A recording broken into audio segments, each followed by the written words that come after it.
Hey, Aaron, metal theologian here. I was like thinking about what to talk about. And it's like, what am I going to talk about in this fucking video? I've been listening to a ton of AC/DC. So that's mostly what this is going to be about. This fucking video is AC/DC. So I hope y'all can hang with that. Um, yeah, but as far as what I'm putting on, I was just thinking about this. It's funny. It's kind of appropriate, even though it's a new band. But I just kind of discovered this band called Svvamp or Svvamp, and I think they're Swedish. Yeah, I mean the names look Swedish, but it's like a stoner rock band sort of. But these guys are more southern rock sounding than really anyone else I've heard. You know, a lot of these bands seems like there's some influence. You know what I mean? It's like they like their southern rock, but when these guys go southern rock, they really go southern rock. Um, So yeah, it's kind of awesome. So like this is just like straight up rock, and this could be like a Buffalo song or something, you know?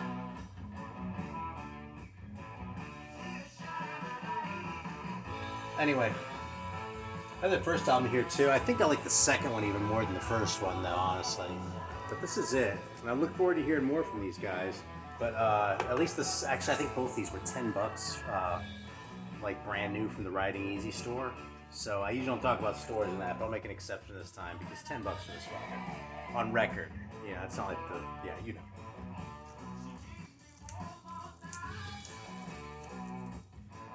So yeah, so I've been listening to a lot of AC/DC, like ever since Chris Rankin sent me this copy of Flick of the Switch. I've been listening to this literally every day. You know what's funny is like I kind of forgot. Well, I know these records so well. You know, these Brian Johnson era AC/DC ones. Well, I say that Brian Johnson era. What I really mean is 80s AC/DC records, because that's when I got really into them, you know? And like at first I liked the Brian Johnson shit more, then like sort of, you know, got into more, I got more to the Brian Bon Scott stuff. Sort of as my taste developed is what I'm trying to say, you know? Not just AC/DC, but like the other shit too, like that was kind of more my jam a little bit more. And he has such a funny sounding voice too, you know? And I kind of forgot about a lot of the 80s ones because just the songwriting really isn't as good. And I don't know, right now I feel like it's not even so much that it isn't as good as much as it's just a little bit different, you know what I mean? And so Flick of the Switch, in fact, I kind of have to recant because like for a long time I've been a champion of Fly on the Wall over Flick of the Switch. And you know, I always would have conceded that that was because I kind of thought they were equal quality as records go. And so, and since Fly on the Wall was kind of like the one where I got into them, then, you know, I'd stand up for Fly on the Wall. But I'll tell you, man, listening to Flick of the Switch, it's really a lot better, man. And, you know, I kind of got to stand by my own criticism, which is like there's just one song on the whole album, you know? It's just done so well, man. It sounds great. It kind of makes me realize how rough the production is on most of the shit that I listen to, actually. Listening to an 80s production of an AC/DC album, so it doesn't have that 70s mud in it, you know, but it's not like pure digital yet. I just noticing things like the fact that Phil Rudd's bass drum doesn't sound like completely stuffed. There's a little space in there. You know, you can hear that resonance and shit. And when I was in my teens listening to this shit, like on these speakers that were like this big and shit, this wasn't like expensive Bose speakers that were this big either. You know, again, it's like I listen to these records and I know every note, literally, you know, but it's like I'm hearing them again for the first time just because I barely listened to them in the last, easily 20 years, probably more like 30 years for some of these records, you know? So it's really been like, I don't know, I like to use the metaphor of like, you know, coming back, reuniting with an old friend, but this is more like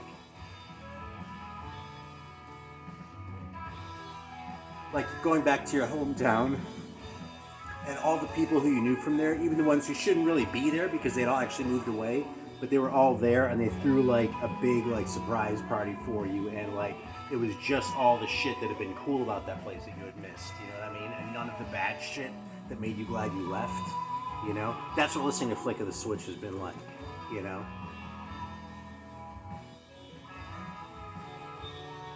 I actually have a Yoo-Hoo here too. I'm gonna crack that open in a minute, but I think I'm gonna finish my Coke first. When I get talking a lot, I start drinking a lot too, and so I often run out if I just have one soda here too. In fact, it's rare. Like when I'm actually like reviewing sodas, it's rare for me not to be able to finish one. Like it really has to be fucking terrible, And I only dumped one, which is actually on the tape at the end or the video. There's my age, right? Speaking of the '80s, but if it takes me longer to finish it, it's probably not like, holy shit, this is fantastic. Even if I have some nice things to say about it, it's probably not, so that might be a little bit more of like the honest review than like me sort of going, well, this is what I do like about it, Anyway. Alright, so Flick of the Switch is fantastic, and it's almost been like a religious thing coming back to it, Yeah, because it's so simple, you know what I mean? In fact, the religious experience, I say that kind of a lot, but it's kind of apt because, religion is, goes on forever, but something like going to church, is really simple. And, if you just focus on the simplicity of that, it's like, wow. It's taking it out of, all sort of the extraneous shit that's been attached to it. You have that kernel there, and that's kind of what, the AC/DC record was. That probably makes less sense than the earlier analogy, but what the hell. I don't think you come here for to tell you what Zeppelin record it is. I was thinking earlier, about Rick Beato, because I'm not really, a fan or anything, and that guy, I actually really respect what he does, but he is such a boomer. And I was thinking, one thing that my audience will never see is a video where I'm complaining because I had made a video about how great an Eagles song was, and Don Henley had taken it down. That's just never going to be on this channel. So I like to say fly on the wall, right? But in a way, this was almost even more it. I was aware at the time that this was a comp, but the song Who Made Who just blew my fucking mind. And, it's funny because I don't have Back in Black anymore. I'm still just too sick of those songs. Maybe one of these days, But I do love the song Hell's Bells. I really do. And every time I put that on, it still sounds great too, man. So. But that's about The Rock too. I mean, in a way, that's kind of what the whole big thing is. You Shook Me All Night Long. As played as that song is, man, it's a great song. Because they're like the little things. Speaking of Rick Beato, this is why actually I was thinking about it. There's a connection because I was thinking about the little things that make songs great. And he has this whole series, right? But AC/DC does little shit like that all the time, to the point where I almost wonder if they're the ones who taught me to listen for that sort of thing. You know what I mean? And I'm sure I can't play this shit. I'd love to just play some of this shit, but But in the song Hell's Bells, in the pre-chorus, straight away, won't take no prisoners, won't spare no lives and shit, right? Where the bass, when they go up, I've got my bell, I'm gonna take you to hell. It goes doo-doo. The bass drops an octave there, doo-doo-doo. Going up, that's playing an octave higher, and then it drops right before they go into the chorus. And it's just this tiny little thing, but it's easy to play. I could play it, no problem. And I'm not a bass player at all, right? But it's just little things like that make it so perfect. Yeah, so that was one. And You Shook Me All Night Long is another one because as played as that song is, the way it starts where the guitar is on the one side, this is something that did work with my little shitty speakers, right? But it's on the one side at the beginning until the second side comes in, right? Just little things like that they didn't have to put in there and it still would have been great. But shit like that just makes these fucking records so fantastic. I have to say too, some of the Fly on the Wall songs haven't aged as well for me as a lot of the other songs either, I love Shake Your Foundations. I like the version on Fly on the Wall better than the shortened version on here with that sort of solo guitar intro. And it's weird because I can kind of appreciate what they're trying to do, but it's just not as cool as the original one. Or the other one, I guess. Who knows what was original, right? Yeah, but the instrumentals on here, as well as I know those too, I really kind of use it. But Sink the Pink, I remember really liking that song, and that one doesn't really float my boat so much either, And it's kind of the same thing on the rest of the album. Some of the album tracks buried in there.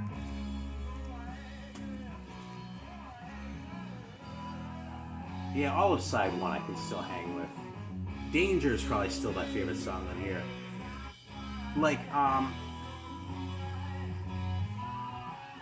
Well, some I'm actually pretty much sure. The songs on this record that I think really suck are Stand Up, Hell or High Water, and Send for the Man. And it's not so much that any of them suck, it's that there's something about the way they're written that makes them feel a little bit hiccupy, and they don't have the really easy, like Playing with Girls is nowhere near the best AC/DC song ever written, right? but it has a real sort of easy to get into groove. It just draws you like in like a good AC/DC song should. You know what I mean? Like that chorus of "Stand Up," where they go "Stand Up," and then sort of the rest there, which just that was a coincidence, man. I don't know this record that well. But shit like that just kind of breaks that, you know? And I feel like Back in Business has that groove too. Hell or High Water, I want to have that groove, but it doesn't quite, you know what I mean? And like, songs on Flick of the Switch, okay, Bedlam in Belgium, I just find that song kind of annoying at this point, you know? But like Brain Shake, which I didn't really remember so fondly, is fantastic, man. It's a great song, you know. Rising Power, I mean, lead track, right, is always one of the best songs on the album, but a Nervous Shakedown too. But those just sound better than ever to me. Again, maybe the new speakers, new record, whatever, but yeah, so I don't know, man. I gotta change my opinion here.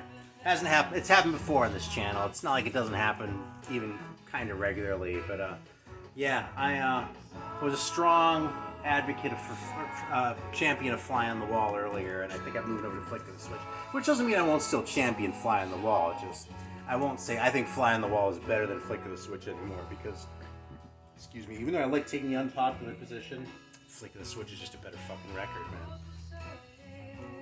And this one's really kind of superfluous. I just got it because it was there and I wanted it. Yeah, no, this is the only one that's like a new one to me. Okay, it's funny because this is actually the tour that I saw him on, but this is by the time this came out, I'd gotten into heavier metal. Okay, my peak with AC/DC was, I mean, around Fly on the Wall, right? But like sort of right around then. So when this came out in what, 88? Yeah. Yeah, I remember my mom was pissed because I went and saw him on Holy Friday. She's like, you should be going to church. And like, that didn't happen around my house. I always had to go to church, right? But for some reason, I got away with it. Maybe because everyone in the family knew this was like my favorite band, you know? And that was kind of the thing. Like by 88, I was listening to like the Metallica and the Anthrax and, you know, even some of the Onslaught and starting to really get into some of the heavier shit, right? But when AC/DC was coming around, I had to go fucking see him. But I didn't care so much about getting the new record, so I didn't run right out and buy this. And none of the songs ever really grabbed me at the time, like listening to it at friends' houses and shit. But I didn't care because I wanted to hear like Testament, you know? So I was kind of hoping that like if I, you know, pulled this one out again, that it would be like, okay, well, this is another great AC/DC. It's like a lost AC/DC record, you know? Like, because I'd gotten off the train before then, so I just missed out, and like, this shit's still just as good. And man, the songs really just aren't as good, man. I mean, this record's more like For Those About to Rock than like, well, even Fly on the Wall, let alone Flick of the Switch, you know? And that doesn't mean you can't find reasons to like the songs, and I appreciate that they didn't start, that it's not too long, too, you know what I mean? One thing about a bad AC/DC record is it doesn't waste a ton of your time, you know? So yeah, maybe I'll come around. Give me a couple weeks and maybe I'll be like, oh, this is the best fucking thing. But I haven't heard a lot of people saying that retroactively either, though. So I don't know. I want to check out Razor's Edge next some one of these days when I see it around. And, you know, we'll see. But a lot of AC/DC. Speaking of For Those About to Rock, I actually like this one a lot more than I used to, you know? And it's funny because, you know, I listen to this and like songs like Breaking the Rules that I completely forgotten about. I still like it's so I listened to so many times back then that it's in there, but like I tend to think of this record as basically consisting of For Those About to Rock and a bunch of filler tracks. It's sort of like the way Power Age is though, with Rock and Roll Damnation and I guess maybe Riff Raff and then a bunch of filler tracks, but like when you actually peel that onion, it reveals itself to you over time. So maybe that's what this does. But a lot of these songs still seem kind of just crap, you know, at least by the criteria that I was evaluating the Fly on the Wall songs on, you know what I mean? Like, Evil Walks is pretty good. COD is kind of awkward, though. Snowballed is really kind of weird, you know, from the groove standpoint. Night of the Long Knives is a lot better than I remembered, though, and Inject the Venom. Let's Get It Up is just as corny as ever. Probably my least favorite song on here. But all this by way of saying, like, I mean, the only reason I even have this record is because I was in Colombia, and it was like there was a 3 for 10 bin or something like that. And there were 2 records I wanted, and then there was this, which was kind of trashed. But I was like, well, that's the only thing that I'm remotely interested in. So what the hell? I'll take it home and file it away. But I've kind of been playing it a lot this week, and I might actually play it next too.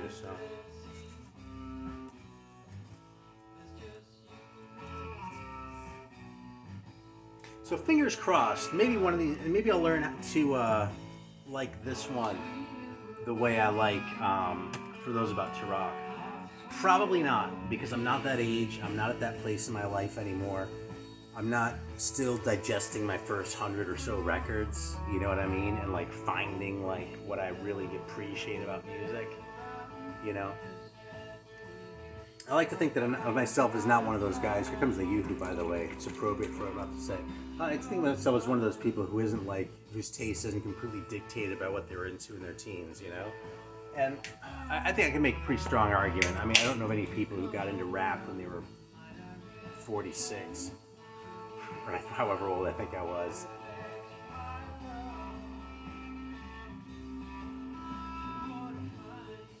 But even with stuff like this, you know? But I mean, I was actually making the opposite point. But in spite of that, there's still something that happens when you're that age. You know what I mean? When you sort of get in your stride with puberty and just, you know, you starting to look at things in your own way and find your own musical taste as a part of that, you know? And I think that's why a lot of people do still listen to the same shit that they listened to when they were in their teens, you know? A lot of people in the vinyl community, and I don't hold that against anyone, you know? It's a different kind of collecting, though, if you're doing that than if you're going and looking for sort of, you know, what's the next weird band I can find, you know, that I've never heard of before. So, yeah. So if you're in your teens and you're watching this, but you're probably not based on my analytics, because I'm the analytics theologian, you know. If you're in your teens and you're watching this, I hope you're listening to good music and not shitty music, because you're gonna love that shitty music forever otherwise. And you know who's gonna make fun of you? People like me.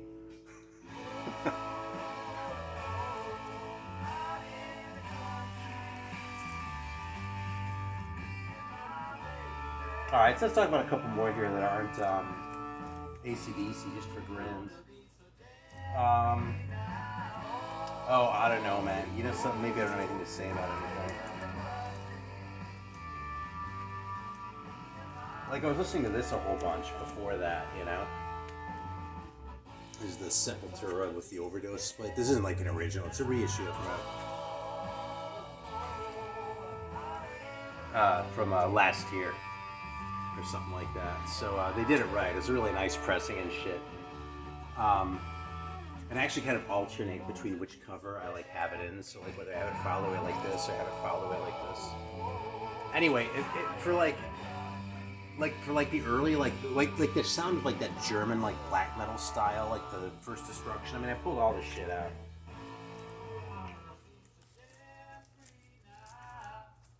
This is something that I kind of think I insufficiently appreciated about Sepultura until relatively recently. But you know, I was inspired to pull out this, right?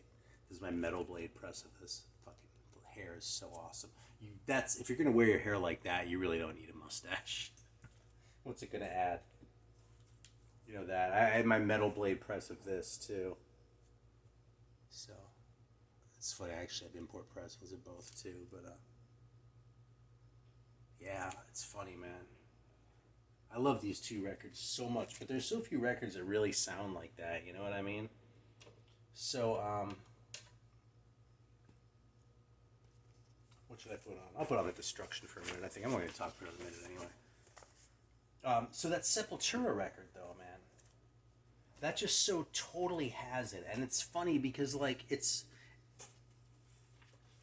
different. It has that kind of foreignness to it, but it's a different kind. And so I wasn't really able to peg it, man. But, I mean, a lot of people figured this out a long time before I did, you know. But I was just, so, you know, this probably isn't anything new that you're hearing here.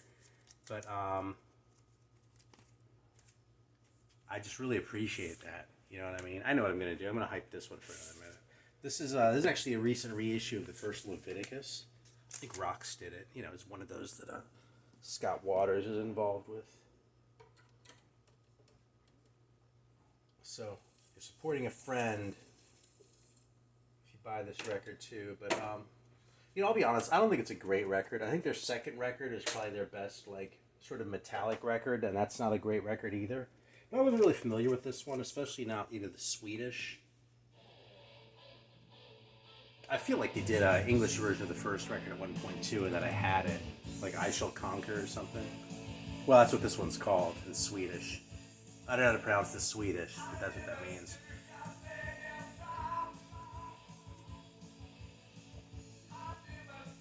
There are a few parts on here where you go, whoa, that sounds really like 80s dated. So much so that, like, since this is from 1983, like, it's dated in a way that 80s shit would start to seem around like 85.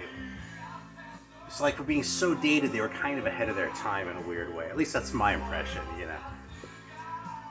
So, it's not a tremendous record, but it's a fun record, man. It has some really good songs, and I mean, it kind of has that Scandinavian magic, too, you know? That Swedish magic.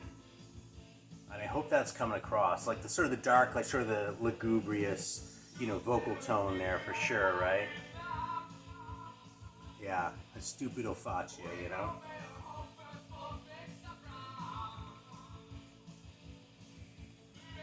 But it's just a fun record. If you're looking for a rocker, you don't mind spending, I don't know, 35 bucks or whatever it is.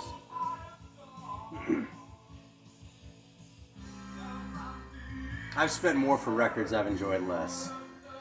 It's a really cool one. And Leviticus is kind of a cool band, sort of historically, too, you know. I don't know why Sweden was such fertile ground for Jesus metal. That's like a mystery to me. But, you know, but a lot of it's really good right there in parallel with the, you know, the Viking shit, you know. So, you know, the Heavy Load and the Overdrive and those kinds of bands. You can totally hear that vibe in here, you know. It's legit. I think it's worth the price. And that little vocal thing. I think that's worth the price of admission right there. So, alright, so there we go. Now I've hyped the first Leviticus record for a while. AC/DC and Leviticus. Maybe that's what I'll call the video. Probably just AC/DC because it'll probably be better for my SEO. Because it's all about the subs. Alright. Thanks for watching.